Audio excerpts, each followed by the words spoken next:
അള്ളാഹുവിന്റെ റസൂലിനെ ഏറ്റവും ഇഷ്ടപ്പെട്ട ഉബൈദ് ബിൻ അൻസാരി എന്നവന്റെ ചരിത്രമാണ് ഞാൻ ഇവിടെ പറയാൻ പോകുന്നത്. ഒരു ദിവസം അള്ളാഹുവിന്റെ റസൂലിന്റെ അടുത്ത് കുറച്ച് സമം എന്ന് പറഞ്ഞു, നബിയെ, അങ്ങയുടെ ഇസ്ലാമാണ് ഞാൻ സ്വീകരിക്കാൻ ആഗ്രഹിക്കുന്നത്. നിങ്ങളുടെ സഹാബാക്കളിൽ നിന്ന് കുറച്ചാളുകളെ എനിക്ക് തരണം. നബി സല്ലല്ലാഹു അലൈഹി വസല്ലം തങ്ങൾ കുറച്ച് സഹാബാക്കളെ അവർ കൂടെ വിടുകയാണ്. അതിൽ നമ്മൾ കഥാനായകനായ ഉബൈദ് ബിൻ അൻസാരി കുറെ ദൂരം എത്തിയപ്പോൾ അവർ പറഞ്ഞു, നമ്മൾ അള്ളാഹുവിന്റെ റസൂലിനെ പറ്റിച്ചതാണ്. നമ്മൾ ഇസ്ലാം സ്വീകരിക്കാനല്ല, മറിച്ച് അള്ളാഹുവിന്റെ റസൂലിന്റെ സഹാബാക്കളെ വധിക്കാനാണ്. അങ്ങനെ ഓരോ സഹാബാക്കളെ വധിച്ചുകൊണ്ടിരുന്നു. അവസാനം ഉണ്ടായിരുന്ന ഉബൈദ് ബിൻ അൻസാരി ഒരു മുറിക്കുള്ളിലോട്ട് അതിനകത്ത് ഒരു പെണ്ണിനെ കയറ്റി കുറച്ചു നേരം കുറെ നേരം കഴിഞ്ഞ് ശത്രുക്കൾ അതിന്റെ അകത്തേക്ക് നോക്കുന്ന സമയത്ത് ഉബൈദ് ബിൻ അൻസാരി നമസ്കരിക്കുന്നു. ഇതൊക്കെ കണ്ട് ശത്രുക്കൾക്ക് ദേഷ്യം വന്ന് ഉബൈദ് ബിൻ അൻസാരി അവരെ വലിച്ചൊഴിച്ചു കൊണ്ടുവന്ന് ഒരു മരത്തിൽ കെട്ടിയിടുകയാണ്. കെട്ടിയിട്ട് അവരോട് പറയുന്നു, നീ എന്റെ ഇസ്ലാം ഒഴിവാക്കണം, നമ്മൾ നിനക്ക് പെണ്ണ് തരാം, വേണ്ട സമ്പത്തുകൾ നൽകാം, നല്ല വീടുകൾ നൽകാമെന്ന് പറഞ്ഞു. ഉബൈദ് ബിൻ അൻസാരി വേണ്ട. ശത്രുക്കൾ വീണ്ടും പറഞ്ഞു, നിന്റെ അള്ളാഹുവിന്റെ റസൂലിനെ ചീത്ത പറയണം, അല്ലെങ്കിൽ തള്ളി പറയണം എന്ന് പറഞ്ഞപ്പോൾ ഉബൈദ് ബിൻ അൻസാരി പറയുകയാണ്, എനിക്ക് എന്റെ ഹബീബിന്റെ കാലിനിടയിൽ ഒരു മുള തറക്കുന്നത് പോലും എനിക്ക് ഇഷ്ടമല്ല. അങ്ങനെ ശത്രുക്കൾ അവരോട് ചോദിച്ചു, ലാസ്റ്റ് എന്താണ് ആഗ്രഹമുള്ളത്?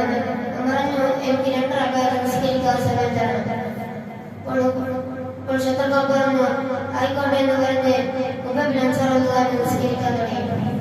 സുജൂദിൽ നിന്ന് കരയുകയാണ്, അല്ലാഹുവേ, അവർ വിചാരിക്കുന്നുണ്ടാവും ഞാൻ എന്റെ മരണം വീണ്ടും കൊണ്ടുപോകാനാണ് ഞാൻ നമസ്കരിക്കുന്നതെന്ന്. എന്നാൽ ഈ 2 മിനിറ്റാണ് 2 മിനിറ്റ് അല്ലാഹു തആലക്ക് വേണ്ടി ഞാൻ ഇബാദത്ത് ചെയ്യാൻ ആഗ്രഹിക്കുന്നു. അങ്ങനെ ഉബൈദ് ബിൻ അൻസാരി സുജൂദിൽ നൽകിയതും ശത്രുക്കൾ മരത്തിന് തൂക്കിയിട്ടു അങ്ങോട്ടും ഇങ്ങോട്ടും ആടി ഇളകുകയാണ്. അപ്പോൾ ആകാശത്തിൽ നിന്ന് മലയത്തിനോട് ഇറങ്ങുമെന്ന് അവരോട് പറയുന്നു. ഉബൈദ് ബിൻ അൻസാരി പറയുന്നു, ഈ ഷഹാദത്ത് കലിമ ചൊല്ലണം എന്ന് പറഞ്ഞപ്പോൾ ലാ ഇലാഹ ഇല്ലല്ലാഹ് എന്ന് പറയുന്ന സമയത്ത് ഉബൈദ് ബിൻ അൻസാരി മരണമടയുകയാണ്. അങ്ങനെ ശത്രുക്കൾ ഉബൈദ് ബിൻ അൻസാരിന്റെ വയ്യത്തിന് തൊടാനോ അല്ലാതെ മറവാടാനോ ഒരാളെ ഉള്ളതില്ല.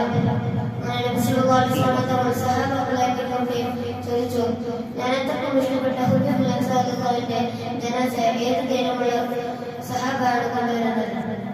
അപ്പോൾ പറഞ്ഞു, അങ്ങയുടെ എന്റെ ജനാസ ഞാൻ കൊണ്ടുതരാമെന്ന് പറഞ്ഞു. അങ്ങനെ ഒരു സഹാബിയെ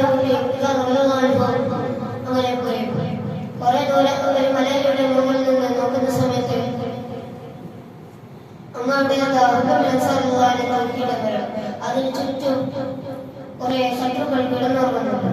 അങ്ങനെ പതുക്കെ അതിന്റെ അടുത്തേക്ക് ജനാസയെ ലക്ഷ്യമാക്കി പോയിട്ട് അവിടുന്ന് ജനാസയെ ഇറക്കി മറ്റേ സഹാബക്കാരും തലയെ പിടിച്ച് കൊണ്ടുവരുന്ന സമയത്ത് കുതിരയുടെ സൗണ്ട് ഉണ്ടാവുകയാണ്. അങ്ങനെ ശത്രുക്കളൊക്കെ എഴുന്നേറ്റ് ഇതിന്റെ ബാക്കിലെ ഓടിക്കൊണ്ടിരിക്കുന്നു.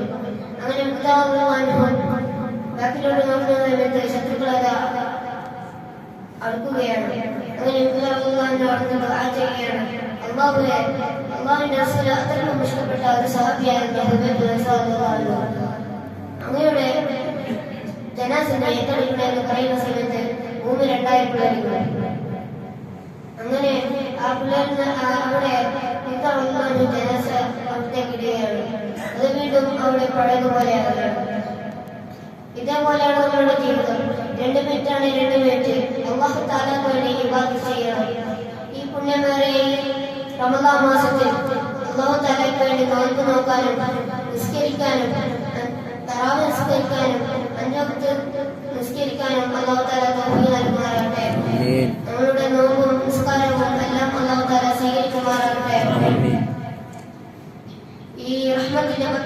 നമ്മൾക്ക് ധാരാളം റഹ്മത്തുണ്ടാകട്ടെ.